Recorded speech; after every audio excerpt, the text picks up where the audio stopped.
नमस्कार मित्रांनो, स्वागत आहे तुमचं माझ्या यूट्यूब चॅनल व्हॉइस ऑफ अशोकामध्ये. अनेक सांस्कृतिक कार्यक्रमांमध्ये दीप प्रज्वलन हा अत्यंत महत्त्वाचा घटनाक्रम मानला जाते. त्या कार्यक्रमाच्या वेळेस सरस्वती वंदना म्हणून बऱ्याचदा वेळ निभावली जाते. परंतु अशा वेळेस जर आपण वेगवेगळ्या चारोळ्या, वेगवेगळ्या कवितांचा वापर केला, तर दीप प्रज्वलनाची इव्हेंट आपण अधिक आकर्षक आणि प्रभावी करू शकतो.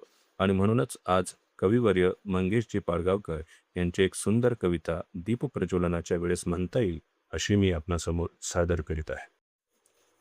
अंधार दाटला घोर जरी, हा दीप तमावर मात करी, पुसुनी आसवे हसुनी जराब, अनंत ताऱ्यांची वर झगमग, ये परत परत ये तुझ्या घरी, अंधार दाटला घोर जरी, हा दीप तमावर मात करी.